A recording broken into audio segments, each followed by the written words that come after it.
Hey, cool kids, you're back with the Beat Motel podcast. I'm here with Dr. What do you want to be called this month? I'm Dr. Patio Rage. Dr. Patio Rage. This week, actually. Yeah, this month, this year, is my official title. Okay, good to get such a professional start to the podcast, as ever. Right, we're on YouTube as well. Anyone's listening to this on their podcast platform, you can also watch us, and we've made no effort with our appearance. Well, actually, I can only speak for myself. My name, by the way, is Andrew. The sign for the studio hasn't turned up yet, so I'm still using the cardboard one on an old tripod. I think it suits us quite a lot. It's quite nice, I think, but we'll stop talking about that.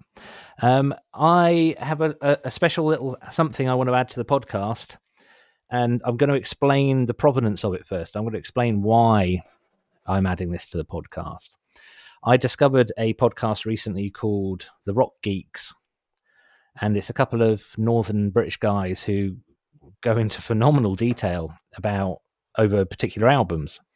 So at the moment, I'm listening to what it was 2 episodes, which is about 4.5 hours long, going into Pinkerton by Weezer in incredible detail. And first of all, as a homage to them, I'm going to explain that I normally record, or I have been recording these episodes when I'm in the studio on a Studio Electronics SE2000, and I have recently upgraded to a Shure SM7B, but I haven't got the preamp for it yet, so I can't use it. So I've gone for the Aston Origin, British-made mic, which is really cool. I can't tell if you've frozen or you've just completely lost interest in life listening to that amount of detail. Yeah, so on their podcast, they have a disclaimer at the start, and it says something along the lines of, actually, I'm not going to say what it is. I'll put a link to their podcast because I'm quite fascinated by the depths they go into for albums. They've also done Metallica, Iron Maiden, and the new episode is Manic Street Preachers. And I'm thoroughly enjoying it, but that's enough of an advert for them. I've made a disclaimer for the Beat Motel podcast. Would you like to hear it? Yes. I think it's quite on brand. And we're gonna play this. Unless you seriously object, we're gonna play this at the start of each episode from now on. I fucking go for it.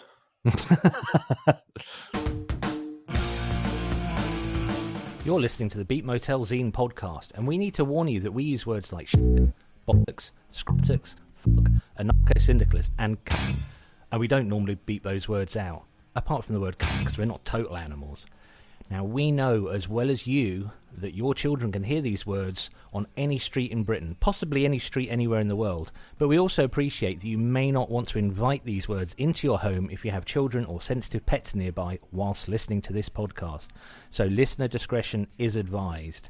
That being said, if your children aren't allergic to hearing words like fuck, shit, buttocks, or hind penis, they might learn something from listening to this podcast, although probably not, because the quality of our educational content is quite poor. So there you go, fuckers, buckle in and let's get started. I was quite like pleased you missed the last fucker. I didn't miss it. No, the last one it's got a whistle. I know it's definitely not there because I snipped them out in Ableton, so there are no swear words. It's quite clear. I mean, it's quite clear what the swear words are, but it's also that one just sounds like you haven't snipped enough, frankly. I might have left a little bit to it.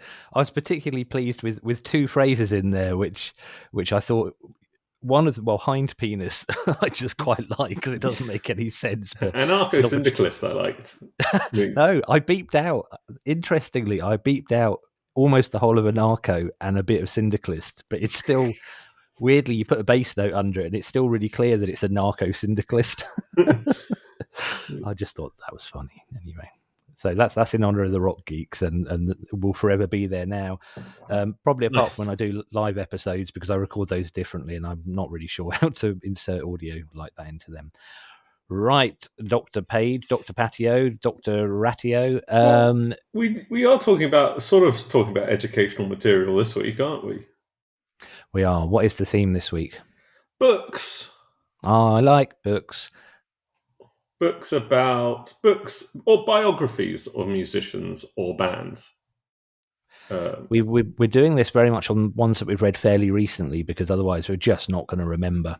What Well, on earth we're one talking of about? them, I mean, fairly recently is a thing for me. But yeah, I mean, ones that left a mark with me, I It's would say. almost like we have production meetings. I'm not going to say if we do or not, because I'm not sure whether that would make the listener experience any It's better not. or worse. It's not punk though, is it? Production meetings. Production meetings aren't punk. No. Right. Now, anyone who's listened to this podcast before will know that we have Riff of the Week. And I'm going to start with your Riff of the Week. Sam, do you want to introduce it, or do you want to say what it is afterwards? Let's have a listen.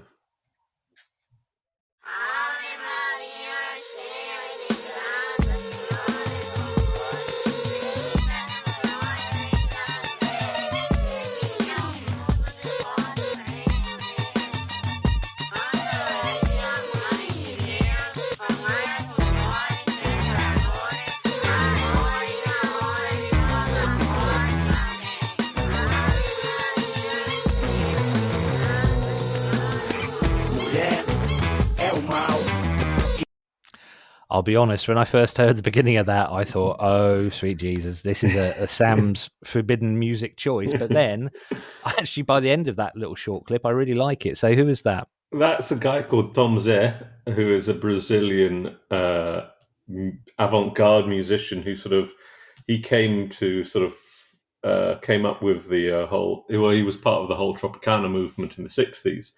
And then he's sort of known as the Captain Beefheart, the Frank Zappa of Brazil. Wow. And so what year is that? This is 2005. And it's from an album called Estudando o Pagode, which is it's like he's done a few of these albums, one or two of them at least, where he sort of breaks down a style of music. And that riff, it's such a cool riff. And it could be anything. It's like it's got this Brazilian rhythm and sort of these noises over the top, but it's also got, I think, a voice thing that is a reference to like funkadelic type stuff and Parliament type stuff. But also then the riff comes in. It's fucking heavy. It's meaty, isn't it? Yeah. I like that. That's quite a fast swing in my brain between this hurts and this is cool.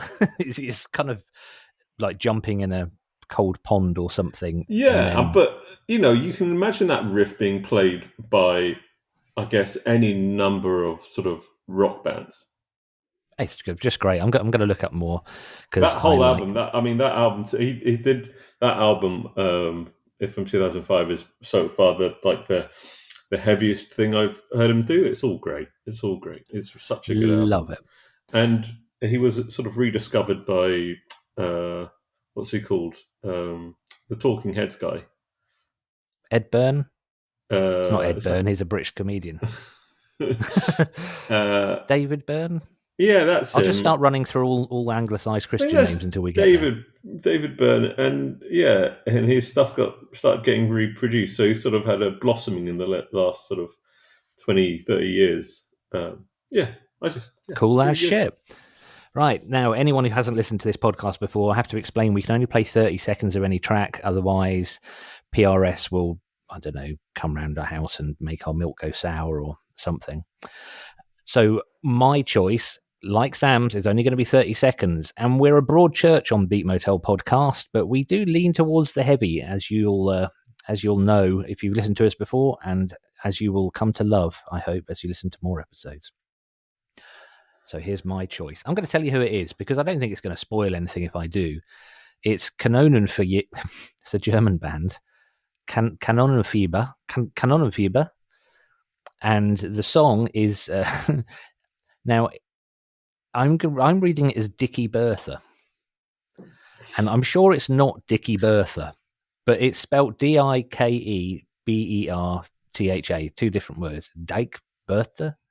My German is not good. I got a G for German, which, whilst was alphabetically pleasing in GCSE, it doesn't mean I can actually speak any German. But have you heard of this band?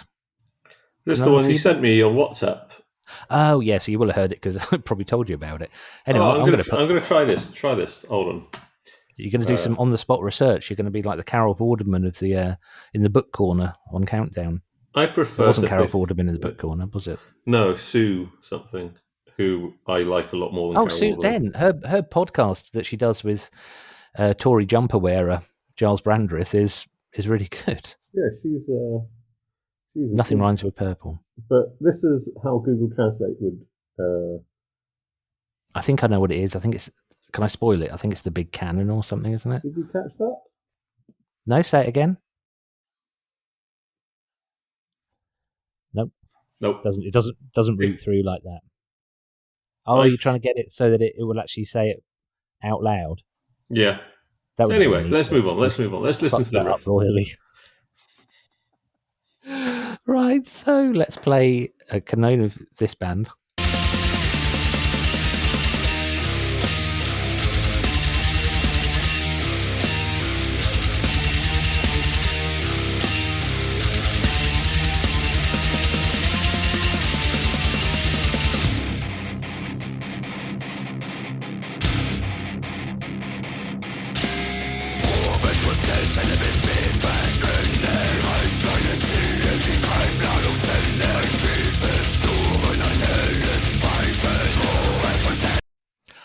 It's 2 for 1, 3 for 1, 4 for 1. There's plenty of riffs in there, isn't there? What do you think of that, good. Sam?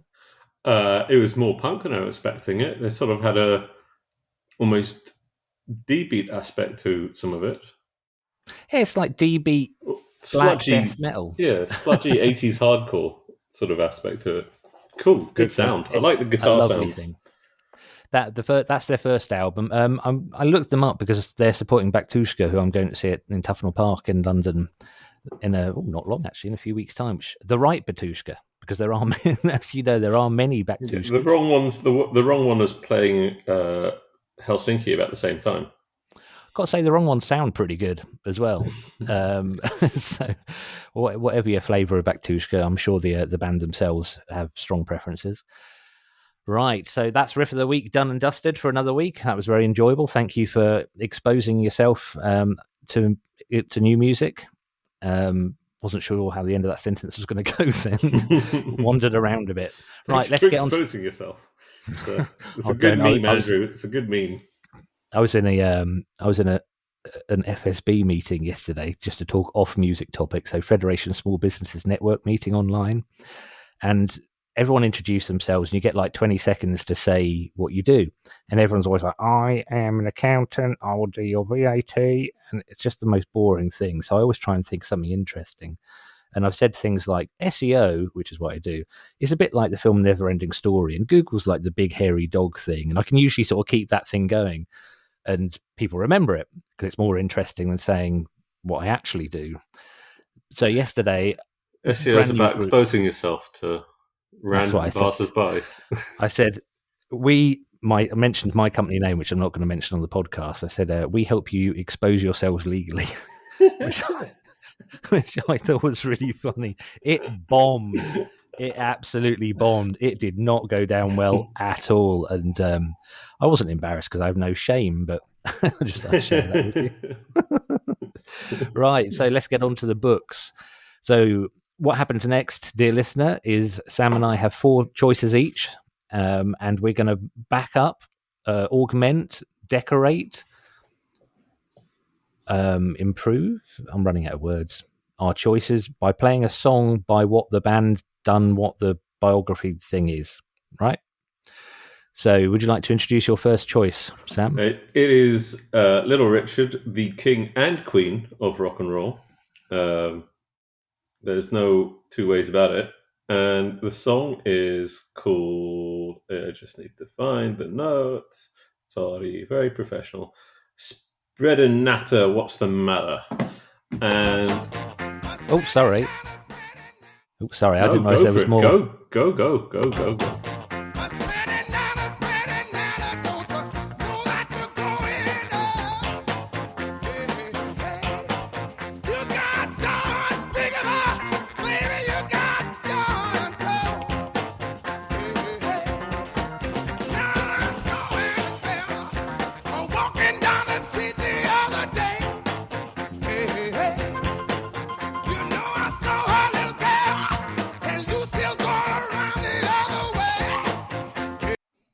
There's several quite strong Little Richard themes in there. There's the hammering piano. There's the word Lucille, and yeah, who wouldn't like that? What's not to like? Well, I just wanted to talk about that track a little bit. It dawned on me when I was making this list because this book was recommended to me from a friend of mine, and it's called "The Life and Times of Little Richard, the Quasar of Rock" by Charles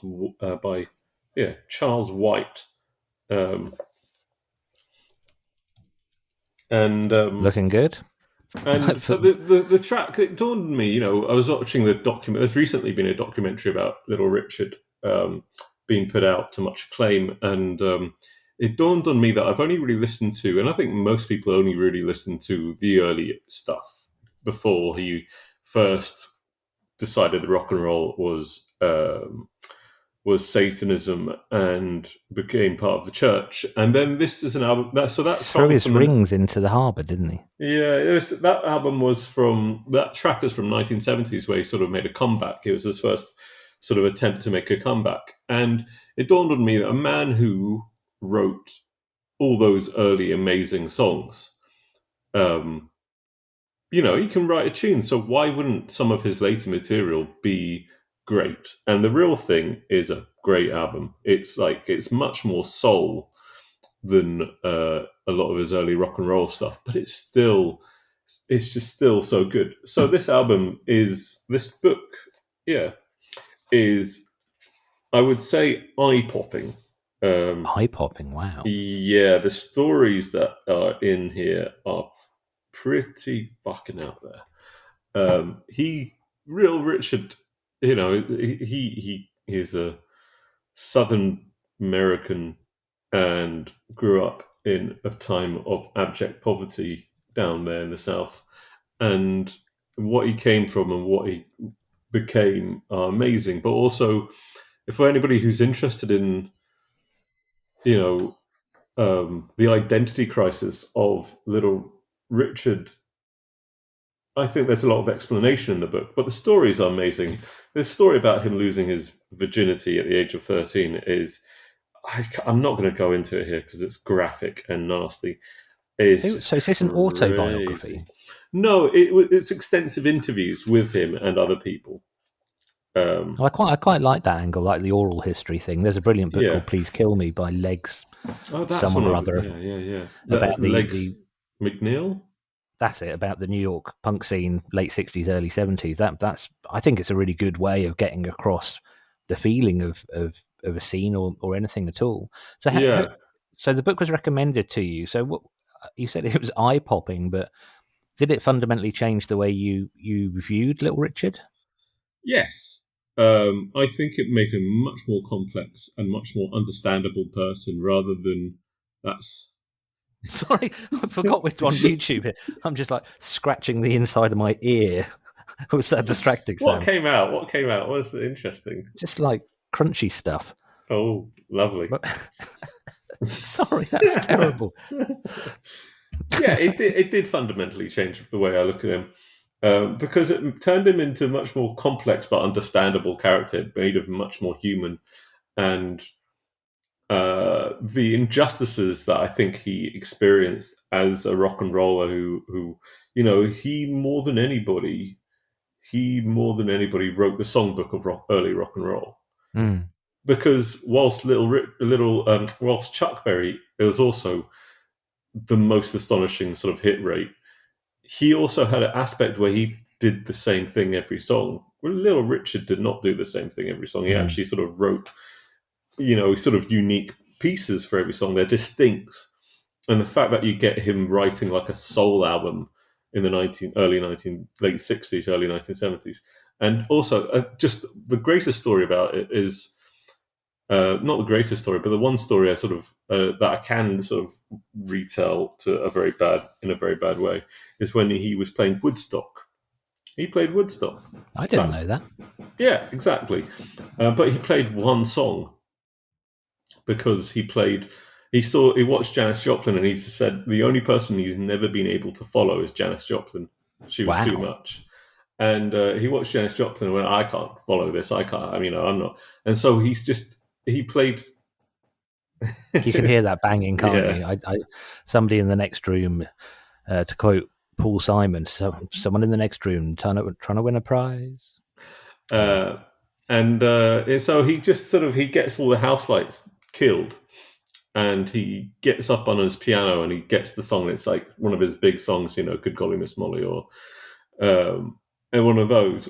And he just plays one song, goes for it, just everything hell for leather, and just leaves the stage. It's the only way he could think of topping Janis Joplin, and It's amazing. just kill everybody and leave. What I find really interesting about people like Little Richard is that how old was he when he first emerged? So it must have been 55, 56? Yeah. Was he young? Because not everyone was. Like the Big Bopper and some of the other people were kind of, they've been doing the rounds for a good long time and kind of jumped on the back of rock and roll. But he would I have get the been impression Little Richard in was his young. early 20s. So early 20s, 1955, Woodstock, 1969. So only mid 30s. Not exactly kind of like a heritage act, not like kind of the Rolling Stones kind of doing their 200th tour or whatever. No, but then you look at the Rolling Stones, and when they were turning 40, people were saying, "Really? Are you not embarrassed?" You only need one band who's older than you carrying on to make it feel okay. I believe that.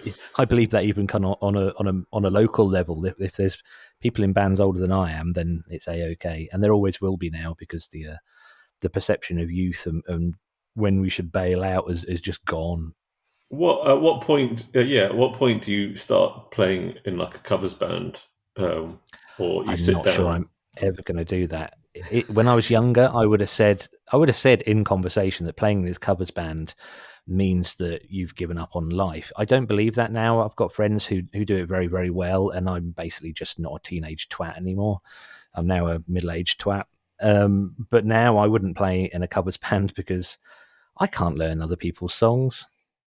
It's really difficult. I can't, I play guitar and I play bass. I'm just crap at learning other people's stuff. I can write stuff and I can be part of the band process, but my mate Tom has a repertoire that he can stand up and do, just him and an acoustic guitar, of around 300 songs that he can just recall like that. And given stuff on an iPad, he can do anything else that he wants. I think that is phenomenal. And I feel bad about my teenage self thinking that was shit or lame or somehow, because I think it's probably more work than being in an originals band. There was I was listening to Out for Lunch, which is a podcast with now hosted by Aid Edmondson. Wow. Yeah, and he was talking to Chrissy Hind, and she came up with it. She had a great quote of his. I can't remember the exact thing, but it was something like something along the lines of, "You wrote, Good Golly Miss Molly when you were 20. I can play it when I was 17." And there's an interesting aspect where you have people on the internet, a lot of YouTube people playing, trying to get the exact thing that they're copying, the exact. And to me, learning how to play other people's music is a way of learning how to, learning basically the tools of the trade in a way. It's you're learning how to play someone's how stuff is written, but there's a big difference between getting how something has been written and getting the exact same thing. And there's this aspect of, sort of like people going, "Oh, they're playing it better than those people." It's like, yeah, but they didn't write it though, did they? No, I don't get the point. I am with you that learning other stuff is a good way of, for me, picking up technique. I learned, you're not going to be able to hear it probably, but I learned,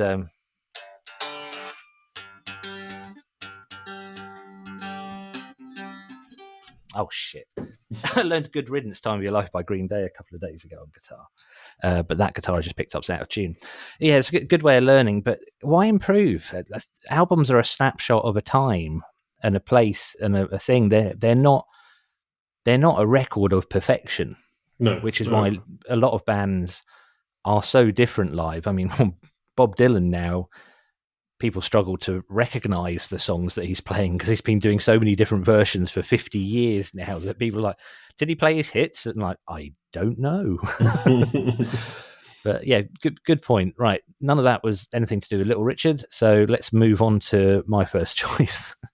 Now, my first choice is I developed into music properly in the 90s. So there's been a whole rash of books out from the 90s. So I've been making my way through them recently. And I'm going to play the track and then I'll explain what it is. There were boys on the street of every shape and size. The motor kicking down from McDonald. Assassins on the corner tried to throw you a line. Your dirty mouth coming with tofu. And that's a line. I don't see the old sign. I don't see the old sign. I don't see the old sign.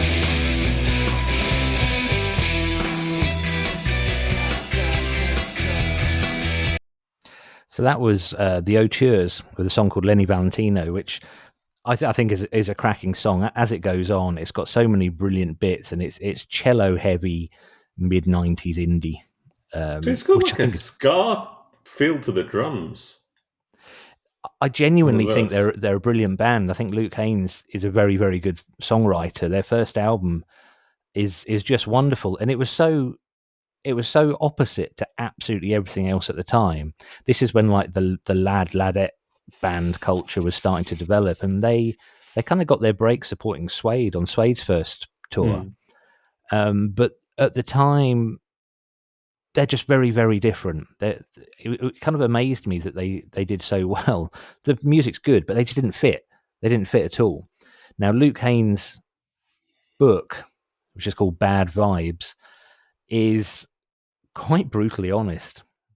By his own admission, he doesn't think he's a very nice person, and that's certainly backed up by several points in the book. He is quite unkind about a lot of people, but it gets to the stage where as you're reading it, you never quite side with him, but you start to sort of sympathize with him more than anything else, because as much as he's brutal about other people in bands, he's also brutal about himself. And he, by his own admission, has made his own life very difficult by being the way he is, but it's actually quite a funny book. I'll give you an example. He's complaining about Oasis, the rise of Oasis, and he always refuses to use the word Britpop or like talk about that as a thing, because it wasn't a thing.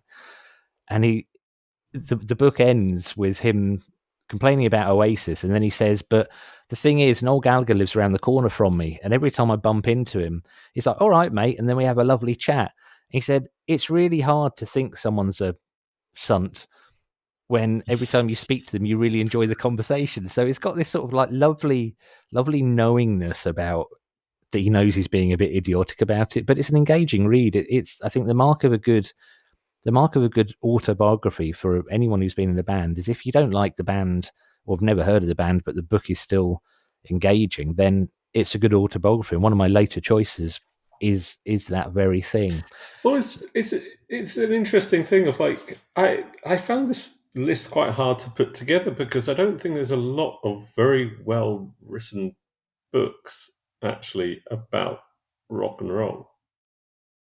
It's so subjective, isn't it? Yeah, I mean, I recently read "Sell Out" by Dan Ozzie, who was the guy who also co-wrote Laura Jane Grace's book, and I've just found both of them pretty.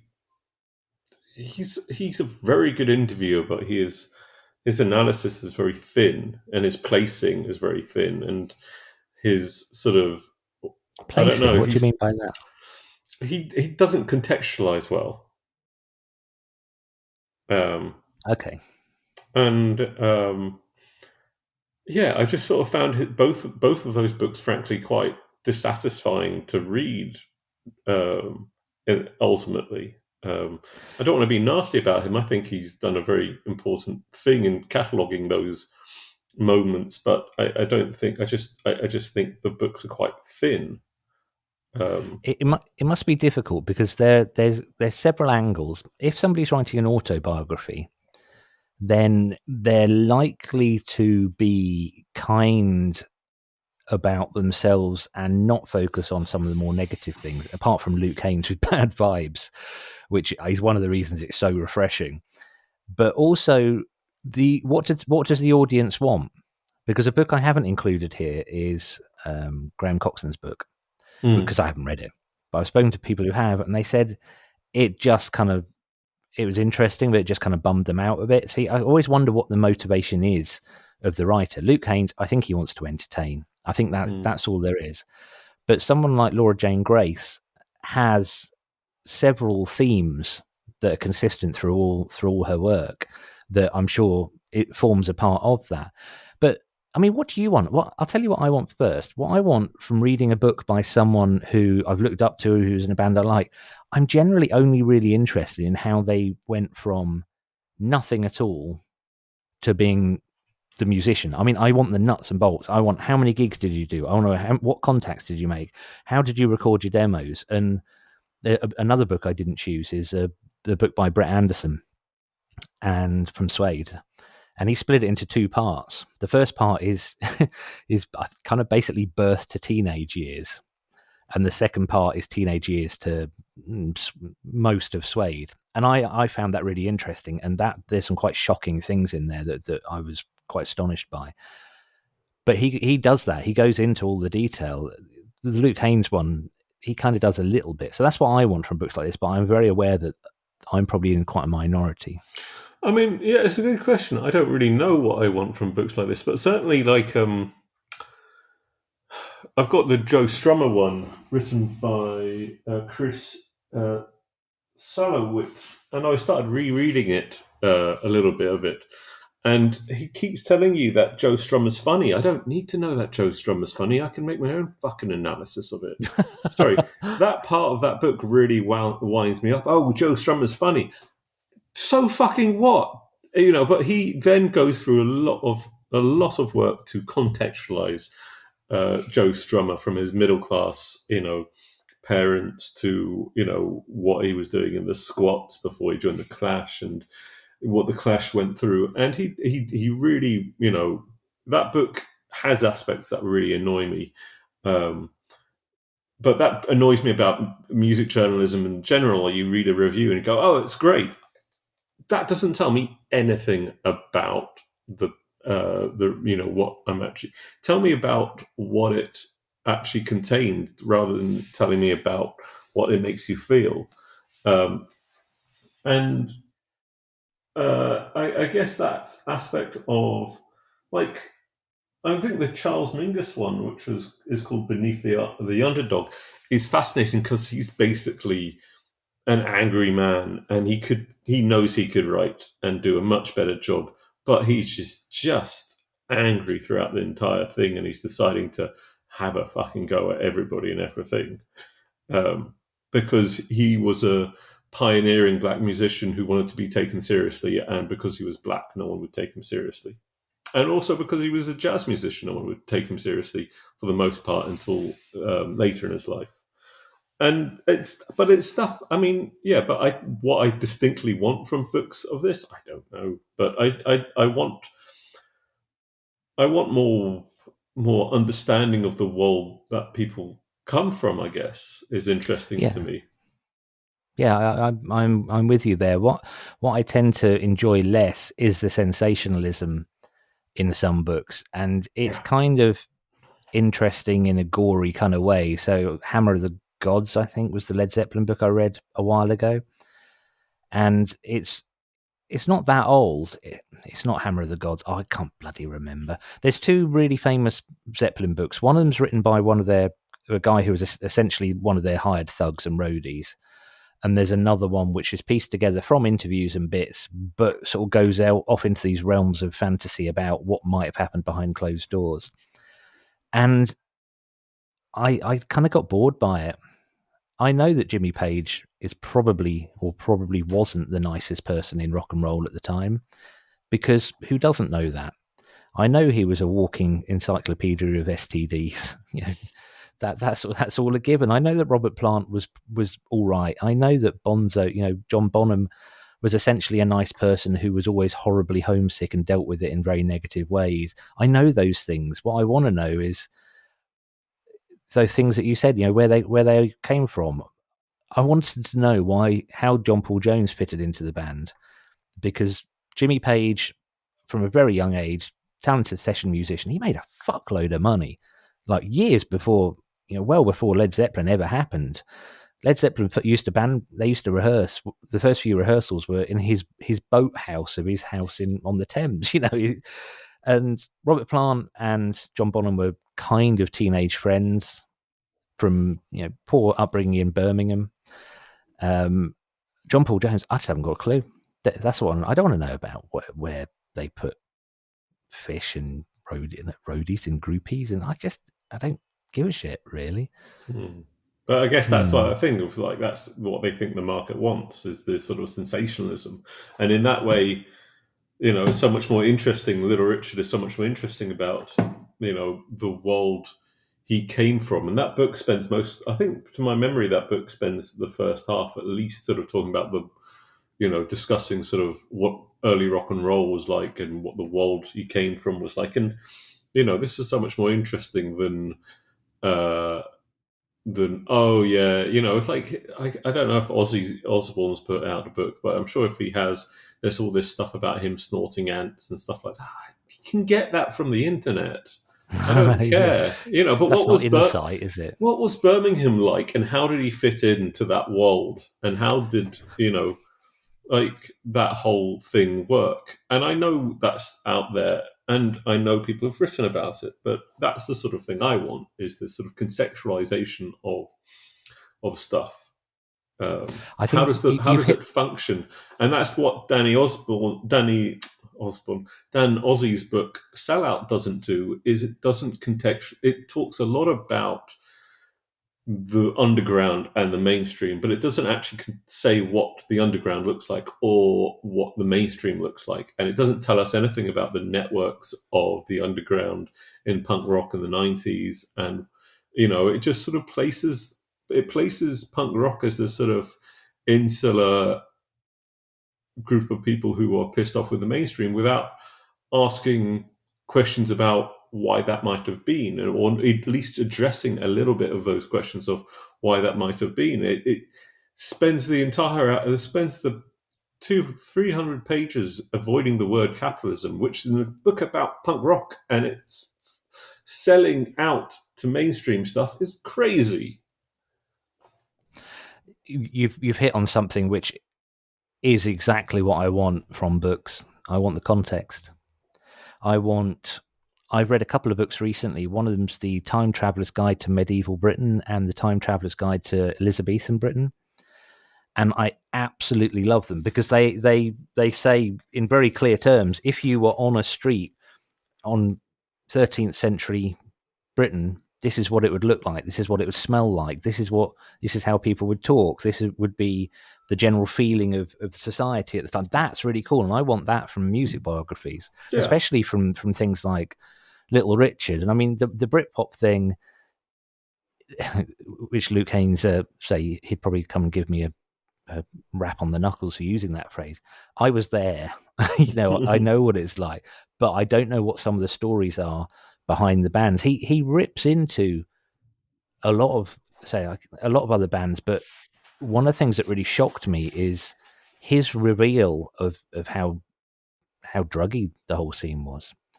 I wasn't of an age really to sort of experience, but he describes Elastica as being formed by a Welsh woman who turned up with London with enough heroin for the whole scene. And I know exactly who he's talking about, but no one else would dare say that sort of thing. Someone I know was a drummer in a band that got signed. I can't remember. Polydor, I think they got signed to. And this was in the late 90s, early 2000s, maybe. I can't remember when it was. Great album. I'm not going to say who it was because I don't want to talk to name names. But yeah, he basically said the entire budget for their first album, this is during that sort of boom period, It just went into the veins of the guitarist and singer. Oh man. Right. Let's move on, because we've only got 20 minutes left, and we've only played 2 songs, so we need to play the next one. Do you want to introduce your next track? Yeah, this is Jayne County, Max's Kansas City. Every night's a happy holiday. The kids are jumping around, everybody's doing loop-de-loop. Just making the rounds like a speed freak and a telephone booth. The downstairs is packed and the groupies are all dressed up. Upstairs, the New York dolls are kicking it out, looking tough. You got a broken arm and classic. It's pretty good, actually. I know the name, never heard her sing, never heard the band. No, never really listened to her either. But her autobiography was reprinted. Autobiography by Jayne County with Rupert Smith was from '95. Was reprinted fairly recently. This is going to tell me 2021, and it had this is book. It's a great name of a book called Man Enough to Be a Woman. And she is basically the first, as far as I understand, she was the first openly transsexual rock and roll star. And I can't think of any others. I think of people who played with it, like Little Richard. Yeah. But no one who was that sort of 100% commitment. I don't really know how else to put it.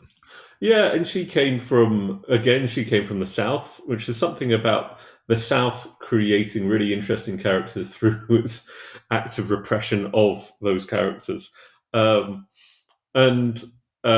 She was in Warhol films and Warhol plays, Andy Warhol, that is, and she was part of the Stonewall riots. She was part of the early punk scene that emerged out of that sort of art punk stuff. She knew the Velvet Underground and knew what's he called?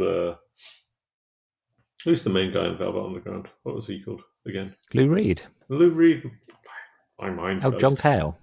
No, Lou Reed. And it's there's a lot of, and you can hear it in her voice, the way that she's talking about. The way she's singing is very Lou Reed inflected, I think, and it's a name dropping book, but it's also a really, really interesting book because it's about someone who was so alternative to the mainstream and had no ability and no interest in suppressing it, and found, in fact, a sort of a scene, and she kept changing scenes, but found in these different scenes that, became a very important part of modern day rock and roll lore. And it's really interesting to sort of read a book from someone who was inside it. Again, it's a bit thin sometimes, but it's also a bit shocking. It's pretty shocking because every single person in the book who she cares for gets raped. Oh, fucking hell, really? Yeah, but the rape is like, this person got into this situation, they got raped, and then she moves on very quickly. There's no sort of like, it's a fact of life rather than something that, and it's a fact that they had to deal with rather than something that had necessarily something that they sit down and sort of talk about for a long time. And it's incredibly shocking from a modern disposition to sort of read about these people who were abused in so horrendously, and they just had to get on and go back to the party sometimes. That's shit, but it's important these things are documented, and not just swept under the carpet. That is how some parts of positive change happen. But I can really hear it actually in the music. I can hear a lot of the early 70s proto-punk. I hate that phrase, but you can hear New York Dolls. You can hear... Yeah. Well, literally, you hear the name New York Dolls. Oh, yeah. It's actually in there, isn't it? Right, cool. We're going to have to nip along here, so I'm going to move on to my next choice. And, do you know, I always like to play it before telling it because there's so many bands that I read about and listen to that are so out of context for anything that you and I talk about together. So I'm going to play it. And I tried this out on Emma, on my wife, this morning. I said, right, what's this? And I played the same click. She got it in about 2 seconds.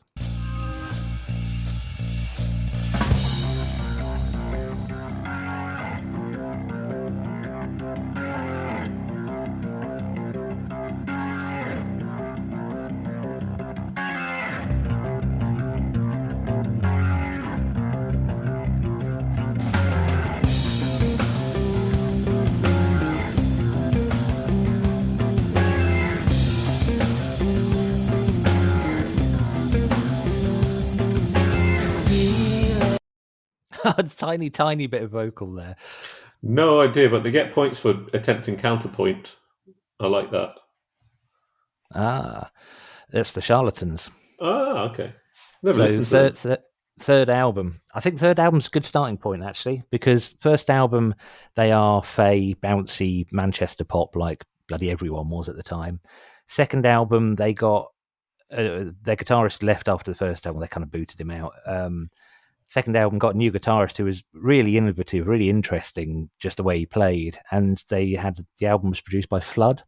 So they went from like bouncy pop to second album it's a bit much, if I'm honest. Tim Burgess, the singer, and I'm talking about his book called Telling Stories.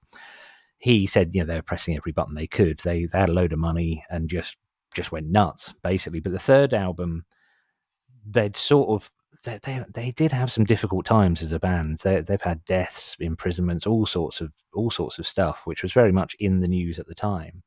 Third album, they just sort of strip everything back down, and it sounds like they've been listening to a lot of early 70s era Rolling Stones, but it's just a good album.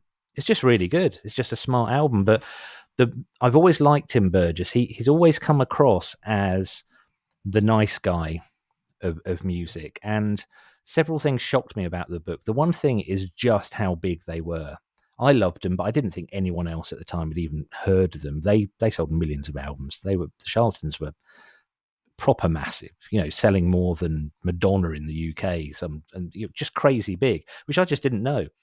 It was a complete surprise to me. But again, the drug thing, I was quite shocked with the revelations, because it's an autobiography, that he was a crackhead. Genuinely, like, what? Really? Are you sure? Same thing with Brett Anderson in Suede. That one, not so much of a surprise. Tim Burgess, I was like, really? Another book I want to go back and reread. It's not the greatest rock and roll book ever, but it's a pretty good one, which is it is George Clinton's book, Brother.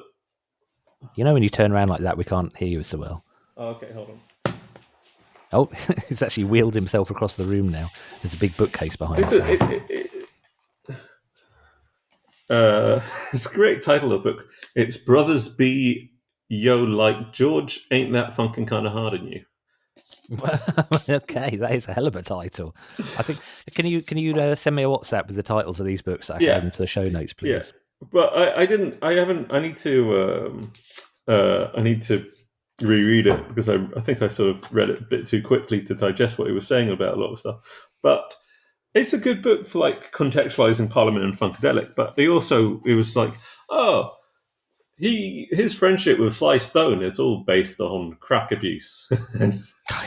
But he was a barely functioning, but he was a pretty functioning crackhead since the late 70s until the last few years, and then he got clean. Wow. And all of a sudden he wrote this book. He's trying to get his house in order, because the problem with Parliament Funkadelic is like, and this starts with punk, the very way they started is just there's legal rights, who owns the album stuff all over the shop, and he got pretty fucked over pretty badly. Anyway, that's just like drug abuse and musicians. Interesting. Weird, sad. The thing, it did shock me with the Charlatans, with Tim Burgess's book. But this is drugs. It's not something. It's not a subject I have any deep. I don't have any experience and don't really have any understanding, other than conversations I've had with friends, basically. But the thing I like about the way Tim Burgess handles it is his writing style is, I don't want to say amateur. It's nice, but it's not It's not. He's not a writer. He'd probably admit that. Brett Anderson's book, I know I didn't choose it, but Brett Anderson's book from Suede, he writes like he thinks he's a good writer, but it comes across as sixth form writing. Whereas Tim Burgess is just, it's almost like he's just being nice. He's just sitting down with you in the pub explaining it. And it does end well. It does. He doesn't sort of dwell on the redemption. He's just, again, quite honest about the whole thing, but it ends well. And he's threatening. He says he's going to write another book, because obviously this book only goes up to a certain date, and he's still active and he's still doing loads of cool stuff. But the title for his second book I absolutely love. It's going to be called Timbuktu. No, sorry, Timbuktu.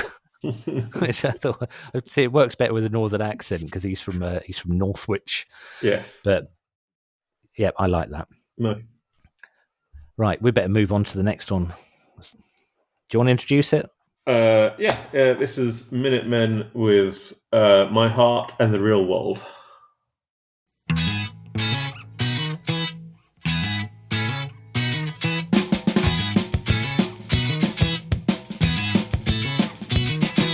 So my soul collapsed into a big ill wad. Some big thunder law forces me to eat shit. And if I was a word, could my letters number 100? More likely coarse and guttural one syllable Anglo-Saxon.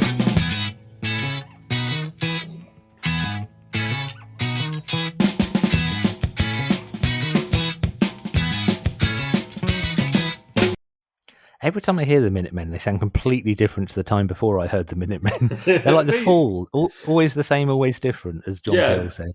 Yeah, that's a pretty good summing up of theirs. They change incredibly. But this is a book. It's not really biography, but it's a biography of an album, which is from the series 33 and a Third. I love those by books. Bloomsbury. Yeah, some of them are great. Some of them are not so great. But this one's... Have you read the Replacements one? No, I've read the Replacements biography, which is great. Shit! Actually. Why didn't I include that? Because you haven't read it. Oh, yeah, I have. I've read the 500-page one. It's not by them. It's by the roadie, Lemon J. Oh yeah, no.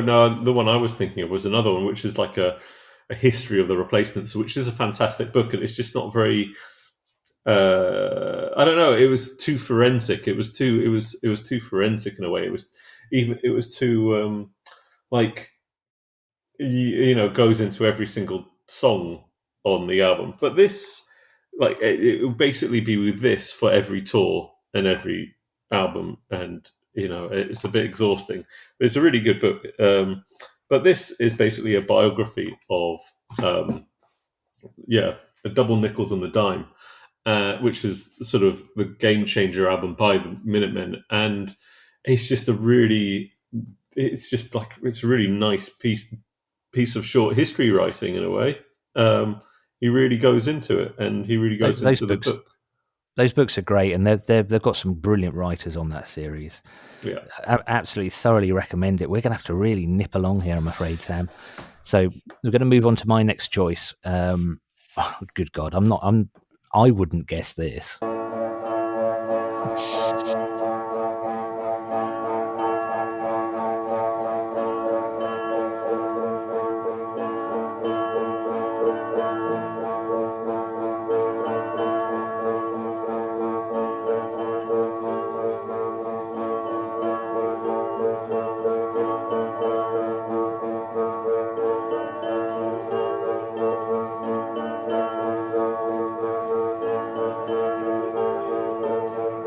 It doesn't change much, to be honest. I'm going to have to explain the context to this. So if I tell you that song is called An Evening of Contemporary Sitar Music, and it was recorded live, do you want to even have a guess about the band? No. It's Spaceman 3, which I realise might not be you've told me about the book, yeah. Oh, yeah, so the book is... Spaceman 3 were a band, one of those bands that should have been much bigger than they were, but they're a bit like, they say about Velvet Underground, only 1,000 copies of the first album sold, but those 1,000 people formed a band. I think Spaceman 3, they very much informed a lot of the shoegaze and 90s to mid-90s, and very much now influence a lot of bands. The band split in two very acrimoniously. So acrimoniously that the last Spaceman 3 album, side one of the album is by one of the guitarists with a different band, and side B is by the other guitarist and singer with a almost completely different band. Things were that bad. But the two guys that formed Spaceman 3, the two main things, one of them went on to form Spiritualized, who ended up being a massive deal, and wrote a fantastic album called Ladies and Gentlemen, We Are Floating in Space. And the other guy went on to be Hollywood producer and soundtrack guy and music producer. But the book is written by the bassist, a guy called Will Carruthers, and it's called Playing the Bass with Three Left Hands. Because some bands, the drug influence is clearly a big part of it. And Spaceman 3, there are songs. I think they've got an album called Music to Do Drugs By or something like that. It's quite obvious, but I was quite shocked at how young the bassist was when he was shooting up speed, which, just as little I know about drugs, you don't want to do that.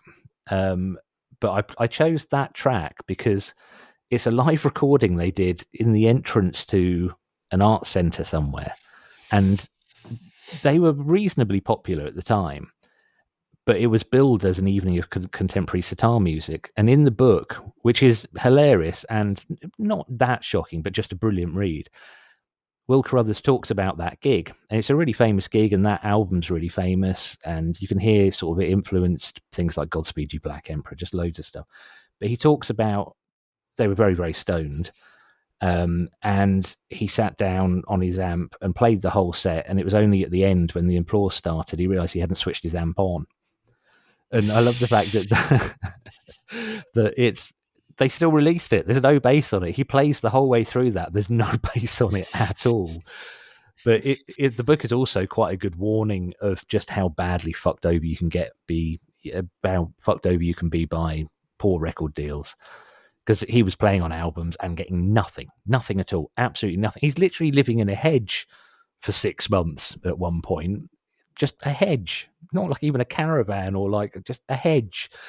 Well worth a read, but I'll probably leave that there unless there's anything you want to question or add to that. Did it make you think differently about their music? That's a good question you asked earlier. It did. It made me appreciate them more, if anything, because Spaceman 3 are one of those bands that people mention as an influence, and I never really got. But the way Will Carruthers writes does contextualize it completely and utterly. It was essentially, well, two rich kids, and Will Carruthers, who was very much not a rich kid, and it didn't make me feel any better about the two other guys in the band. It made me feel better about the music and what they were trying to do and the exploration they were on and how difficult that journey was when nobody was doing anything like that at all. So yeah, it did make me appreciate the music more, and I listened to it more. I've even listened to the whole of An Evening of Contemporary Sitar Music, which is about 45 minutes long and has no bass on it. Right. Shall we move on to your last track? Sure, yes. I'm just going to play this one because I was really pleased to see it.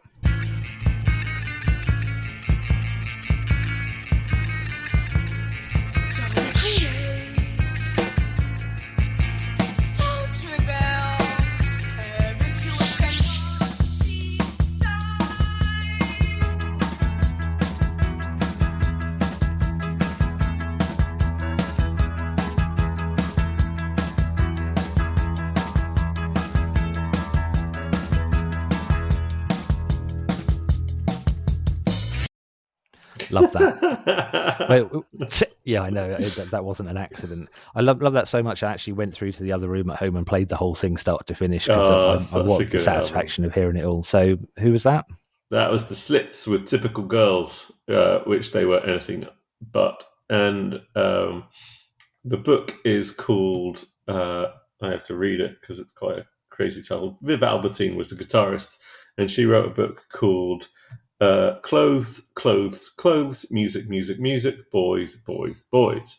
And it is probably to my mind, what I've read, the best book about the early punk rock scene in the UK that I've read. She was sort of, both in the centre of it as well as to the side of it. And she writes very evocatively. It's a brilliant book. I'd say of all the books I've sort of chosen, it's the best written book. And Cool stuff. and also made me realise, it did change my idea of how the Slits worked. It made me realise the reason why the Slits' first album, Cut, is so good is because you have this absolute madness on top of Budgie's drumming. Budgie, the good drummer Oh shit, is that Budgie? Yeah. Have you heard Budgie, his the new drummer stuff? from his... No, but he's He's the doing one... new stuff that's really good. The drummer from Susie and the Banshees, and he is rock solid, doing exactly everything pitch, perfect on that album. Whereas this is sort of like rollicking madness on the top of it, and it's genius, Genius album. And it's a great book, really good book to understand the Slits, not just the Slits, but the entire punk rock, squatty teenage bunch of wankers they were. I'm really looking forward to reading it. It's on my list, and I've not heard anyone say anything bad about it. I'm going to read it. Look forward to it. Really do. I love that song, and that was the aspect of sort of 70s punk that I do like. I like the less polished side. Well, of it it's as the well. art punk side, isn't it? It's what's been called gets sort of sidelined as art punk, but it was. I think it's this realization. This friend who put me onto the Little Richard book always. But my realization of early punk rock, the best stuff was basically middle class kids working together with working class kids, and that's what the Clash are. That's what the Slits were. That's what. That's what Spaceman 3 were that we just mentioned. Yeah, and because you have these people with an art house sort of perspective, and then you have these people who want to do great art, and then you have these people who just want to get to the fucking point and rock. And it's just really good medium. Just got to mention, Budgie's new band it's him, so Budgie. It's Lol Tolhurst from The Cure. Oh yeah, and it's produced by Jackknife Lee. And there's a single out at the moment that's got James Murphy from LCD Sound System singing on it. It's just great. It's bloody great. They Lol Tolhurst and Budgie were on Six Music being interviewed, and they just sound like they're having a hoot. I like it when people that clearly got nothing to prove. I mean, good God, you've been in the Cure for like 40 years. You've not got to convince anyone you know what you're doing and that you're popular. So the idea that they're just chucking together an album because they want to, just kind of for the fuck of it, I really like. It's worth looking up. Right, next choice is so that was your last choice, and you finished with the best written book. I'm going to finish with what I think is the best written book, and it's written by Louise Wenner from Sleeper. Was never the biggest Sleeper fan. I used to sort of enjoy them. I've heard about the book though. Yeah, exactly. The book absolutely has made me change the way I feel about the band, although I still don't listen to them. So I'm going to play the track. Here we go.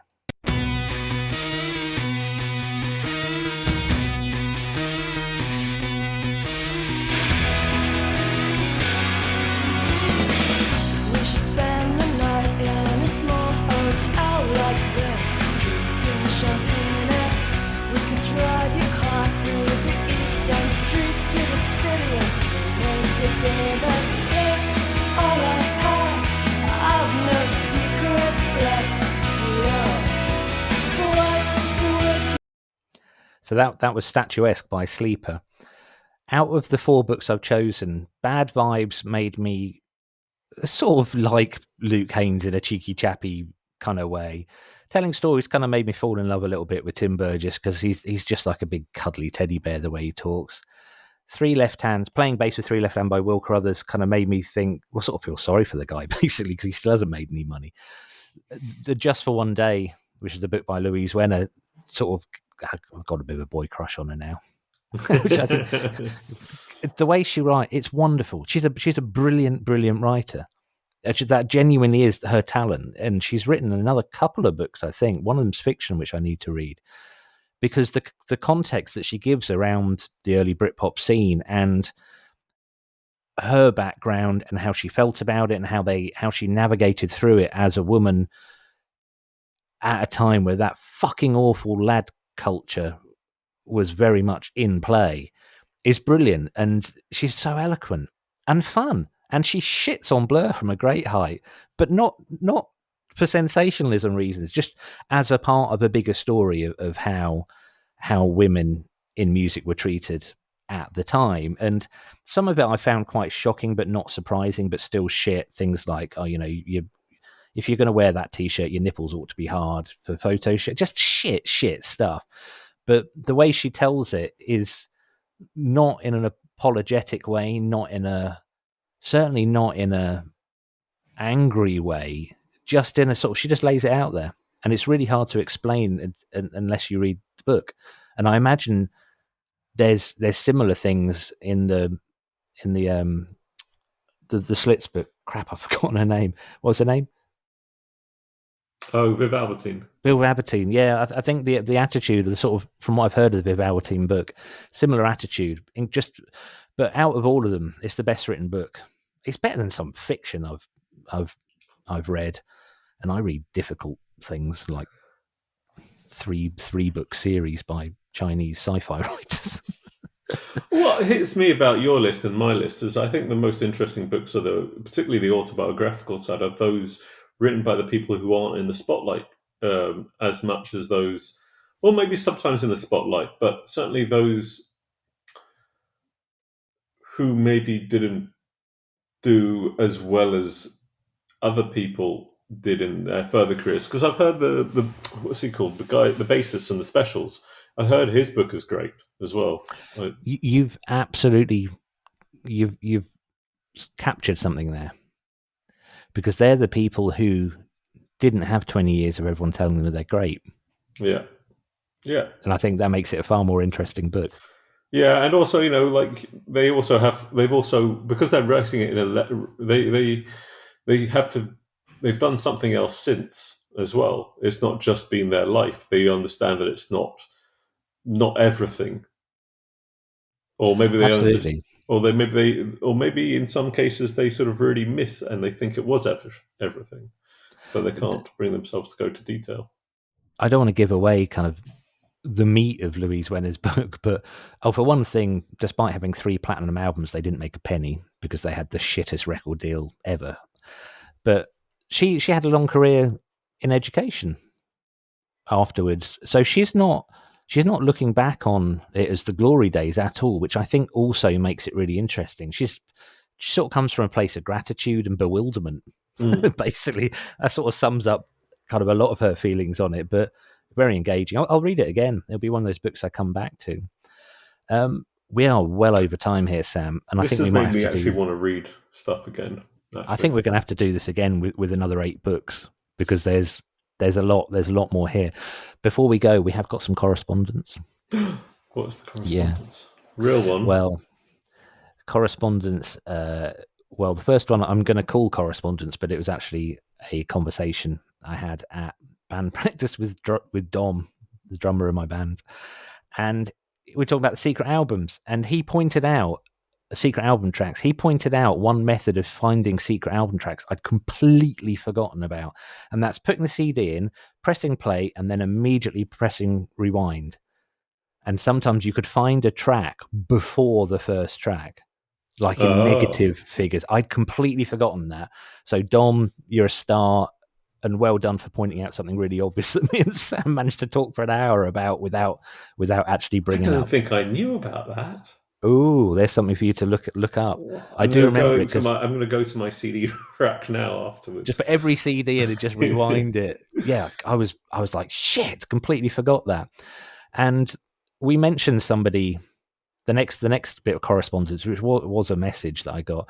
We mentioned somebody called Stuart Bowditch in the last episode, and I think I've mentioned him before. He's a friend of mine who I hope to get on the show for. In fact, he is booked in to do an episode with me, and he pointed out that I was saying I don't understand why bands like Pink Floyd did an album that could just go on forever. The end of the last track perfectly matching the beginning of the first track, and he said 8 tracks. He said 8 tracks. Cartridges would just keep going and going if you left them. So that told me, in a nice way, God, that like that'll learn me. Not like that. No, he just said no. That was a thing. And I was like, so, well, thank you very much, Stuart. So there's 2 bits of correspondence. We need more correspondence. Just There email. was also something about. I swear, some people have done this thing where they've made an infinite loop at the end of their album. Oh yeah. The Beatles did it on one album, didn't they? Oh no, it might have been Pink Floyd with the ha ha ha ha ha ha ha ha ha ha. Whatever it is, it's like geese or something. Right, so and you're never entirely sure if the vinyl's broken or if it's intentional. Man, we could do another episode on things that are broken. My copy of the first Stone Roses album's got a skip in the middle of the first song, the second side, which is a rehash of "Are You Going to Scarborough Fair?" But it's a song about shooting the Queen. And I can't hear that song without expecting to hear that skip. It's really it's so ingrained. We have run massively over, so listeners, thank you ever so much for sticking with us. I hope you found this entertaining, and we're going to wrap it up there. Please do subscribe and like, and look us up on YouTube, because we're putting a lot of work into this. Do you think they believe that? And the subscriber numbers are going up quite nicely. But we're very professional, Andrew. We're very professional. Yeah. We are very professional. I would like to make a recommendation for people. If anybody wants to tell us what their riff of the week is, that's also cool. That'll make life for us a bit easier. Well, tell us what your favourite band biography books are and why. This is. I'd like the idea of each one of these being a starting point for a conversation. The ideal thing in my mind would be to do the episode that we release on the Monday, and then release a sort of a right to reply type thing on the Wednesday, just going through the correspondence, because I think that we want this to be a community thing. Music is a social habit. Well, I would like people to tell us their riff of the week, so we can then spend the time telling them that they're wrong. What? Right, let's end on that note. Thanks very much, Sam. I love you dearly, and I thank you very much for listening, everyone. I'm going to say goodbye, Sam. Would you like to say goodbye?